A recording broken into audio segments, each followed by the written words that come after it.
सृष्टिको सबैभन्दा प्राचीन धर्म नै सनातन अथवा हिन्दू धर्म हो। सबैभन्दा पुरानो धर्म हुँदा पनि वर्तमानमा हामी हिन्दूहरू किन यति धेरै कमजोर भइरहेका छौँ? यसको एउटै कारण हो, हामीहरूले वेद र पुराणहरूको ज्ञान लिँदैनौँ। हामी धेरै हिन्दू धर्मावलम्बीहरूलाई त यो पनि थाहा छैन कि हाम्रा धार्मिक ग्रन्थहरू कति छन् र ती ग्रन्थहरूमा के लेखिएको छ। हाम्रा पुराणहरू कति छन्, तिनीहरूको नाम के हो, हाम्रो जीवनमा पुराणहरूको कति महत्त्व छ, पुराणको अशाब्दिक अर्थ के हो र हाम्रा पुराणहरू कति छन् र ती पुराणहरूमा के लेखिएका छन्। आज म तपाईलाई यिनै प्रश्नहरूको उत्तर दिनेछु। भिडियोलाई सुरुदेखि अन्तिमसम्म श्रवण गर्नुहोला। दर्शकवृन्द, पुराणको अर्थ हो प्राचीन आध्यात्म अथवा रचना। हाम्रो सनातन धर्ममा सबै धार्मिक ग्रन्थहरूमा पुराणको विशेष महत्त्व रहेको छ तथा यो प्राचीनतम ग्रन्थमध्ये पर्दछ। यिनी पुराणहरूमा लेखिएको कुराहरू ज्ञान आज पनि सही साबित भइरहेका छन्। पुराणमा लेखिएको ज्ञान हाम्रो हिन्दू संस्कृति र सभ्यताको आधार हो। यी कुराहरूमा त हामीहरू सहमत नै छौँ, तर पुराण के हो र पुराणहरू कति छन् धेरैजसो हिन्दू धर्मावलम्बीहरूलाई थाहा पनि नहुन सक्छ। पुराणहरूमा हिन्दू धर्मका देवी देवता, सन्त, ऋषिमुनिहरू, तान्त्रिक विद्या, ज्योतिषशास्त्र, वीर राजाहरू र तिनीहरूबाट रचित लीलाहरू, उनीहरूको जीवन र उनीहरूको सिद्धान्तलाई सविस्तारले वर्णन गरिएको छ। पुराण संस्कृत भाषामा लेखिएको ग्रन्थ हो। पछि यसलाई विभिन्न भाषाहरूमा अनुवाद गरिएको छ ताकि आम जनमानसले पनि पुराणलाई पढ्न सकुन्, बुझ्न सकुन् र जीवनमा अपनाउन सकुन्। यही उद्देश्यले विभिन्न भाषाहरूमा पुराण ग्रन्थहरू उपलब्ध छन्। पुराणहरू कति छन् र तिनीहरूको नाम के हो, प्रत्येक पुराणहरूमा के लेखिएको छ, यसबारेमा म हजुरहरूलाई जानकारी दिनेछु। नमस्कार, म हुँ राजु पराजुले सनातन धर्म दर्शन च्यानलमा यहाँहरूलाई हार्दिक नमन गर्दछु। हामीहरू यो च्यानलमा वेद, पुराण, ज्योतिषशास्त्र, वास्तुशास्त्र, मासिक राशिफल, वार्षिक राशिफल साथै अन्य सनातन धर्म ज्ञान सम्बन्धित विषयहरू लिएर हामीहरू उपस्थित हुने गर्दछौँ। हाम्रो च्यानलमा प्रथम पटक जोडिनु भएको छ भने यो च्यानललाई सब्स्क्राइब गर्न नबिर्सनुहोला। सब्स्क्राइब गरेर हामीसँग जोडिनुहोला ताकि हाम्रा प्रत्येक ज्ञानमूलक भिडियोहरू अपलोड हुनसाथ हजुरहरूले नोटिफिकेसन प्राप्त गर्नुहुनेछ। हाम्रो हिन्दू धर्ममा कुल 18 पुराणहरू रहेका छन्। तिनीहरूको नाम ब्रह्मा पुराण, पद्म पुराण, विष्णु पुराण, वायु पुराण, भागवत पुराण, नारद पुराण, मार्कण्डेय पुराण, अग्नि पुराण, भविष्य पुराण, ब्रह्मा वैतर्भ पुराण, लिङ्ग पुराण, वराह पुराण, स्कन्द पुराण, वामन पुराण, मत्स्य पुराण, गरुड पुराण र 18वां तथा अन्तिम पुराण ब्रह्माण्ड पुराण हो। यिनी सबै पुराणहरूमा देवी देवतामा आधारित कई गाथाहरू लेखिएका छन्। पाप, पुण्य, धर्म र अधर्मको युद्धको बारेमा पनि लेखिएको छ। केही पुराणमा यो सृष्टिको खूबसूरत रचनादेखि लिएर त्यसको अन्तसम्मको वर्णन पनि छन्। मनुष्यको जन्मदेखि लिएर उसको मृत्युपछि स्वर्ग या नर्कसम्मको यात्राको पनि वर्णन गरिएको छ। शास्त्रमा भनिए अनुसार ब्रह्मदेवले आफ्नो पुत्र मारिचलाई भन्नुभएको थियो, जो व्यक्तिले आफ्नो जीवनकालमा यी 18 पुराणहरूको नाम र त्यसमा लेखिएको गाथाको सूची श्रवण या पाठ गर्छन् भने त्यस्ता व्यक्तिले सबै 18 पुराणबाट मिल्ने पुण्य प्राप्त गर्नेछन्। 18 पुराणहरू मध्ये सबैभन्दा पुरानो अथवा प्रथम नम्बरमा पर्दछ ब्रह्मा पुराण। ब्रह्मा पुराण प्रथम पुराण हो। ब्रह्मा पुराणको रचना महर्षि वेद व्यासजीले संस्कृत भाषामा लेख्नु भएको हो तथा यो पुराणलाई महापुराण पनि भनिन्छ। महर्षि व्यासजीले ब्रह्मा पुराणमा 10,000 श्लोक मार्फत धेरै महत्त्वपूर्ण ज्ञान तथा कथाहरूको बारेमा वर्णन गर्नुभएको छ। जस्तै यो सृष्टिको जन्म कसरी भयो, धरतीमा जलको उत्पत्ति कसरी भयो, ब्रह्माजी तथा देव दानवहरूको जन्म कसरी भयो, सूर्य तथा चन्द्रमाको वंशज को हुन्, श्रीराम र श्रीकृष्णको अवतार गाथा, ब्रह्मा पूजन विधि, माता पार्वती र शिवजीको विवाह, विष्णु भगवानको पूजन विधि, श्राद्ध गर्ने विधि आदिहरूको बारेमा विस्तृत वर्णन गरिएको छ। यसमा अनेकौं तीर्थस्थलहरूको बारेमा पनि भक्तिमय वर्णन गरिएका छन्। साथै यो ब्रह्मा पुराणमा कलियुगको बारेमा पनि विवरण गरिएको छ। ब्रह्मदेवलाई आदिदेव पनि भनिन्छ, त्यसैले ब्रह्मा पुराणलाई आदि पुराण पनि भनिन्छ। दोस्रो नम्बरको पुराण हो पद्म पुराण। पद्मको अर्थ हो कमलको फूल। यो पुराणको रचना पनि महर्षि वेदव्यासजीले संस्कृत भाषामा लेख्नु भएको हो तथा यसमा 55,000 श्लोकहरू छन्। यो पुराणमा भनिएको छ कि ब्रह्मादेव श्री नारायणजीको नाभि कमलबाट उत्पन्न हुनुभएको थियो र तिनैले नै यो सृष्टिको रचना गर्नुभयो। यो पुराणको 5 खण्डमा सृष्टिखण्ड, भूमिखण्ड, स्वर्गखण्ड, पातालखण्ड र उत्तरखण्डमा भगवान विष्णुको महिमा, श्री कृष्ण र श्री रामलीला, पवित्र तीर्थहरूको महानता, तुलसी महिमा साथै विभिन्न व्रतहरूको बारेमा पनि सुन्दर तथा अद्भुत विवरणहरू गरिएका छन्। तेस्रो नम्बरमा रहेको छ विष्णु पुराण। विष्णु पुराण पवित्र पुराण हो। यसको रचना पराशर ऋषिजीले संस्कृत भाषामा गर्नुभएको हो। यो पुराणमा 23,000 श्लोकहरू रहेका छन्।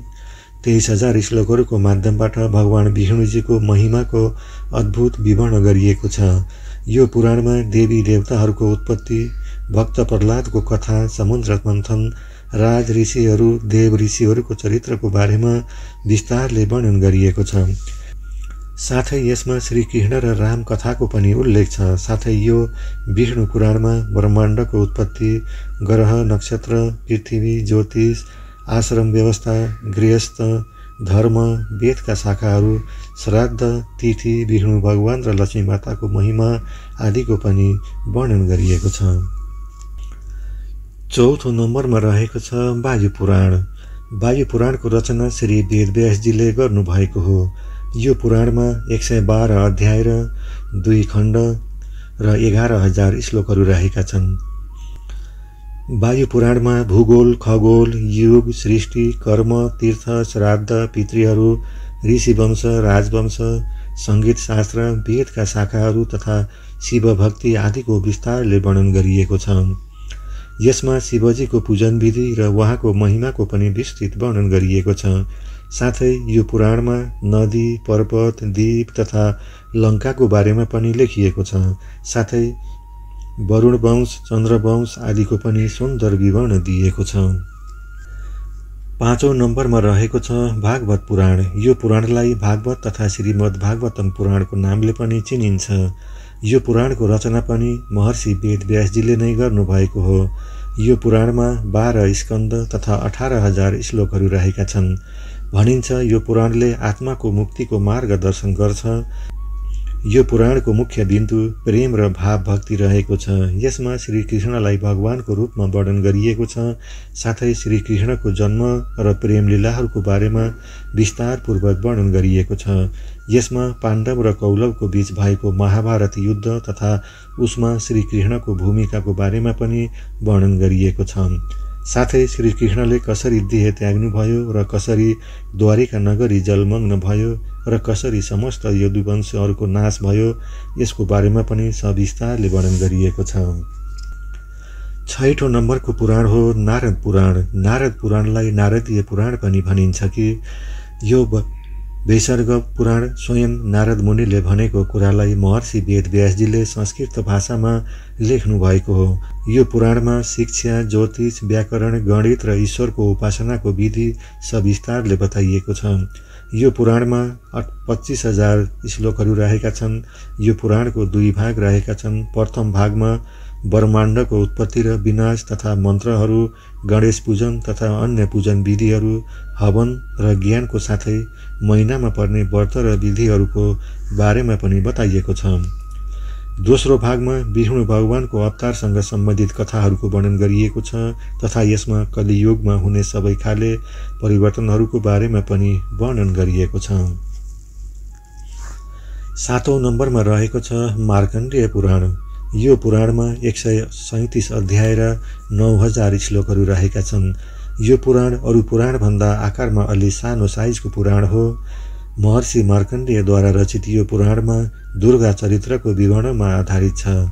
यो पुराणमा ऋषिले मानव कल्याणको लागि भौतिक, सामाजिक, आध्यात्मिक, नैतिक विषयहरूको बारेमा बताइएको छ। यो पुराणमा पन्छीहरूको पूर्व जन्म तथा देव इन्द्रद्वारा दिएको श्रापको कारण भएको रूप विकारको बारेमा पनि बताइएको छ। यो पुराणमा द्रौपदीको पुत्रको कथा, बालभद्र कथा, हरिश्चन्द्रको कथा, बक र आदि पन्छीहरू बीच भएको युद्ध तथा सूर्यदेवको जन्म, आदिको बारेमा पनि सविस्तारले वर्णन महर्षि मार्कण्डेयद्वारा रचित यो पुराणमा बताइएको छ। 8 नम्बरमा रहेको छ अग्नि पुराण। अग्नि पुराण 18 पुराणहरू मध्येको 8औं पुराण हो। यसको रचना श्री महर्षि वेदव्यासजीले संस्कृत भाषामा गर्नुभएको हो। अग्नि पुराणको नाम अग्नि पुराण हुनुको पछाडि यसलाई स्वयं अग्निदेवले गुरु वशिष्ठलाई सुनाउनु भएको थियो। विस्तृत ज्ञान भण्डार तथा विधिवताको कारण यो पुराणको विशेष महत्त्व रहेको छ। यो पुराणमा त्रिदेवो अर्थात् ब्रह्मदेव, विष्णुदेव र शिवजीको वर्णन साथै सूर्य पूजन विधिको बारेमा पनि बताइएको छ। यसमा महाभारत र रामायणको पनि संक्षिप्त विवरणहरू दिएका छन्। साथै यसमा कुर्म र मत्स्य अवतार, दीक्षा विधि, सृष्टिको सिर्जन, वास्तुशास्त्र, पूजा मन्त्रहरू आदिको बारेमा पनि वर्णन गरिएको छ। अग्नि पुराणमा 383 अध्याय र 12,000 श्लोकहरू रहेका छन्। यो पुराणलाई विष्णु भगवानको बायाँ चरण पनि भनिन्छ। यो पुराण आकारमा अन्य पुराणहरूभन्दा सानो रहेको छ, तर पनि यसमा सबै विद्याको समावेश छन्। 9 नम्बरमा रहेको छ भविष्य पुराण। भविष्य पुराणको रचयिता पनि महर्षि वेदव्यासजी नै हुनुहुन्छ। यो पुराण पनि संस्कृत भाषामा रचना गर्नुभएको हो। भविष्य पुराणमा 14,500 श्लोकहरू रहेका छन्। यसमा धर्म, नीति, सदाचार, व्रत, दान, आयुर्वेद र ज्योतिषशास्त्रको बारेमा पनि बताइएको छ। यसमा विक्रम बेतालको बारेमा पनि वर्णन गरिएको छ। यो पुराणमा कई भविष्यवाणीहरू गरिएका छन् जो वर्तमानमा सही साबित भइरहेका छन्। यसमा पृथ्वीराज चौहान, हर्षवर्धन, शिवाजी महाराज जस्ता वीर हिन्दू राजाहरू तथा मोहम्मद तुगलक, अलाउद्दिन, बाबर, तैमुर, अकबर, रानी भिक्टोरिया आदिको बारेमा पनि विस्तारले बताइएको छ। यो पुराणको शैली र विषयवस्तुको कारण अति महत्त्वपूर्ण पुराणको श्रेणीमा गनिन्छ। साथै यसमा सूर्यदेवको पूजन विधि साथै महिमाको पनि वर्णन गरिएको छ। 10वां पुराण हो ब्रह्मवैवर्त पुराण। यो पुराणको रचना पनि महर्षि वेदव्यासजीले नै गर्नुभएको हो। यसमा 218 अध्याय र 18,000 श्लोकहरू रहेका छन्। यसमा कई स्रोत र भक्तिपूर्ण ज्ञानहरू समावेश छन्। यो पुराणमा यशोदा नन्दनलाई नै परब्रह्म मानिएको छ। साथै उनको इच्छा अनुसार नै यो सृष्टिको निर्माण भएको हो।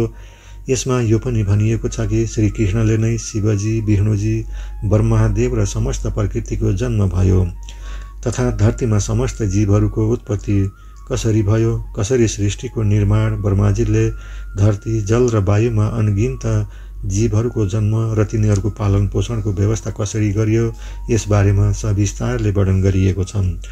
साथै यसमा श्रीराम र श्रीकृष्णको लीलाको पनि वर्णन गरिएको छ। सँगै गणेशजीको जन्म कथा तथा तिनको लीलाको पनि वर्णन यो ब्रह्मवैवर्त पुराणमा महर्षि वेदव्यासले गर्नुभएको छ। 11औं पुराण हो लिङ्ग पुराण। यो पुराणको रचयिता पनि महर्षि वेदव्यास नै हुनुहुन्छ। यो पुराणमा 11,000 श्लोकहरू मार्फत शिव महिमाको बारेमा सविस्तारले वर्णन गरिएको छ। यसमा भोलेनाथको 28 अवतारको बारेमा बताइएको छ। साथै यसमा रुद्र अवतार र लिङ्ग उद्भवको महिमाको बारेमा पनि बताइएको छ। यो पुराणमा सृष्टिको कल्याणको लागि भोलेनाथद्वारा ज्योतिर्लिङ्गको रूपमा प्रकट भएको घटनाको बारेमा पनि वर्णन गरिएको छ। यसको साथै यसमा शिव पूजन, व्रत, यज्ञको बारेमा पनि बताइएको छ। यसमा यो पनि भनिएको छ कि जसले यी सबैको बारेमा ज्ञान श्रवण गर्छ उसले पुण्य प्राप्त गर्छ। 12औं नम्बरमा रहेको छ वराह पुराण। वराह पुराणको रचना पनि महर्षि वेदव्यासले नै गर्नुभएको हो। यो पुराणमा 270 अध्याय र 10,000 श्लोकहरू छन्। यसमा विष्णु भगवानको वराह अवतारको बारेमा उल्लेख गरिएको छ। विष्णु भगवान धरतीको उद्धारको लागि वराहको रूपमा प्रकट हुनुभएको थियो। यसमा ब्रह्मा कथा, व्रत, तीर्थ, दान, यज्ञ आदिको वर्णनहरू गरिएका छन्। यसमा श्री नारायणजीको पूजा विधि, माता पार्वती र शिवजीको विवाह र कथा, तीर्थस्थल आदिको बारेमा पनि वर्णन गरिएको छ। यसमा वराहदेवको धर्म, उद्देश्य र ऋषि सन्तहरूलाई दान दक्षिणा दिनाले प्राप्त पुण्यको बारेमा पनि बताइएको छ। यसमा गणेशजीको चरित्र, शक्ति महिमा, कार्तिकेय चरित्र, त्रिशक्ति महात्म्य आदिको बारेमा पनि बताइएको छ। साथै यसमा गौदानलाई अति महत्त्वपूर्ण पुण्य प्राप्त हुने बताइएको छ। 13वां पुराण हो स्कन्द पुराण। यो पुराणको रचना पनि महर्षि वेदव्यासजीले नै गर्नुभएको हो। यो पुराणमा शिवपुत्र कार्तिकेय, जसको अर्को नाम स्कन्द पनि हो र यसैमा आधारित रहेको छ। यो पुराणमा 81,100 श्लोकहरू रहेका छन्। यसमा अयोध्या, यमुना, बद्रिका आश्रम, द्वारका, जगन्नाथपुरी, काँची, कन्याकुमारी, काशी, रामेश्वर आदि प्रमुख तीर्थस्थलहरूको महिमाको खूबसूरत वर्णन गरिएको छ। साथै यसमा नर्मदा, गङ्गा, सरस्वती नदीको उद्गम स्थलको बारेमा पनि कथाद्वारा बताइएको छ। साथै यसमा हर महिना आउने व्रत, पर्व आदिको पनि विस्तृत विवरण गरिएको छ।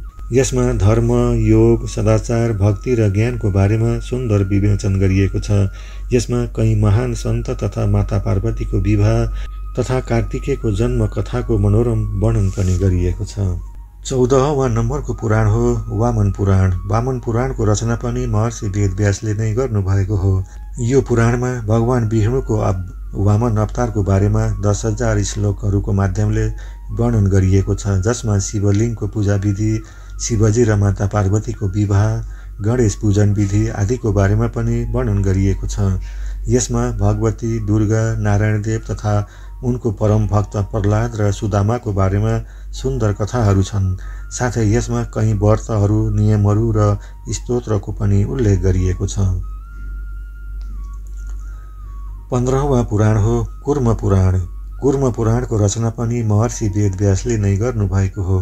यो पुराणमा श्रीहरि, विष्णु, वराहमा आधारित छ। यसमा पापको नाश गर्ने व्रतहरूको बारेमा बताइएको छ। यसमा 18,000 श्लोकहरू रहेका छन्। यसलाई 4 संहिता, बराही, भागवती, सौरी र वैष्णवीमा विभाजन गरिएको छ। यसमा विष्णु भगवानको दिव्य लीलाहरूको खूबसूरत वर्णन गरिएको छ। यसमा यज्ञवंश, शिवलिङ्गको महिमा, वामन अवतार, आश्रम, धर्म आदिको बारेमा पनि बताइएको छ। यो पुराणमा काल गणना, ब्रह्मदेवको आयु, गङ्गा र पृथ्वीको उत्पत्ति आदिको बारेमा पनि बताइएको छ। साथै यसमा प्रलय कालको पनि वर्णन गरिएको छ। 16वां नम्बरको पुराण हो मत्स्य पुराण। यो पुराणको रचना पनि महर्षि वेदव्यासजीले नै गर्नुभएको हो। यो पुराणमा 14,000 श्लोकहरू छन्। यसमा विष्णु भगवानको मत्स्य अवतारको रूपमा प्रकट हुनुभएको बारेमा बताइएको छ। विष्णु भगवानले नै आफ्नो मत्स्य अवतारमा 7 ऋषिहरू र राजा वैष्णवलाई जो उपदेश दिनुभएको थियो, त्यसैमा यो पुराण आधारित रहेको छ। यसमा कई व्रत, दान, तीर्थस्थलको महिमाको बारेमा बताइएको छ। यसमा मत्स्य र वामनको बीच भएको संवाद, जल प्रलय, तीर्थयात्रा, साथै राज, धर्म, नर्मदा महात्म्य, कान्छी महात्म्य, प्रयाग महात्म्य, त्रिदेवहरूको महिमा र दान धर्ममा आधारित लेखिएको पुराण हो। यसमा 9 ग्रह, 3 युग, तारकासुर वधकथा, नरसिंह अवतार तथा सावित्री कथाको सुन्दर विवेचना पनि गरिएको छ। 17 नम्बरमा रहेको छ गरुड पुराण। गरुड पुराण 18 पुराणहरूको सूचीमा 17वां नम्बरको पुराण हो। यो पुराणको रचना पनि महर्षि वेदव्यासजीले नै गर्नुभएको हो। यो पुराण मुख्यतया विष्णु भक्तिमा आधारित रहेको छ। हाम्रो सनातन धर्ममा व्यक्तिको मृत्यु पश्चात यो पुराणको पाठ पढ्ने प्रावधान रहेको छ। यस्तो गर्नाले मृत शरीरको आत्माले मुक्ति पाउँछ भन्ने आस्था रहिआएको छ। यो पनि भनिन्छ कि गरुड पुराणको पढ्नाले आत्मज्ञानमा वृद्धि हुन्छ। यसमा 19,000 श्लोकहरूमा भक्ति, वैराग्यता, निष्कर्म, सदाचार, शुभ कर्म, तीर्थ, दान आदिको महत्त्वको बारेमा पनि वर्णन गरिएको छ। यसमा व्यक्तिको अन्तिम यात्रा र त्यस दिनदेखि 13 दिनसम्म गरिने सबै कार्यको विवरण दिएको छ। मृत्यु पश्चात आत्माको के हुन्छ, अकालमा मृत्यु किन हुन्छ, आत्महत्याको घृणित परिणाम के हुन्छ, मनुष्यको मृत आत्माको दशा के हुन्छ, पुण्य र पाप अनुसार मृत आत्माको स्वर्ग अथवा नर्क लोकको यात्राको बारेमा पनि वर्णन गरिएको छ। यसमा ज्योतिषशास्त्र, धर्मशास्त्र तथा यज्ञको बारेमा पनि वर्णन गरिएको छ। 18वां तथा अन्तिम पुराण हो ब्रह्माण्ड पुराण। यो पुराणको रचना पनि महर्षि वेदव्यासजीले नै गर्नुभएको हो। यो पुराणको 3 भाग रहेका छन्, पूर्व, मध्य र उत्तर भाग। यसमा 12,000 श्लोकहरू रहेका छन्। यो आखिरी पुराण हो, तर यो वैज्ञानिक दृष्टिले अति महत्त्वपूर्ण पुराण हो। यो पुराणलाई खगोल शास्त्र पनि भनिन्छ। यसमा समस्त ब्रह्माण्ड र ग्रहहरूको बारेमा विस्तृत वर्णन गरिएको छ।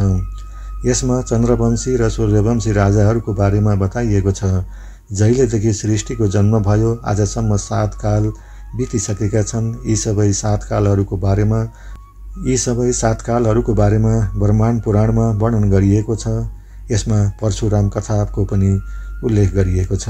दर्शकवृन्द, यी थिए सबै 18 पुराणहरूको बारेमा संक्षिप्त ज्ञान। हजुरहरूलाई हाम्रो यो प्रस्तुति कस्तो लाग्यो प्रतिक्रिया अवश्य दिनुहोला। भविष्यमा हामीहरू प्रत्येक पुराण तथा वेदहरूको बारेमा विस्तृत ज्ञानको भिडियोहरूको साथ यहाँहरूसम्म उपस्थित हुने नै छौँ। हाम्रो च्यानलमा प्रथम पटक जोडिनु भएको हो भने हाम्रो च्यानललाई सब्स्क्राइब गरेर हामीसँगै जोडिन सक्नुहुन्छ। आजलाई यति नै।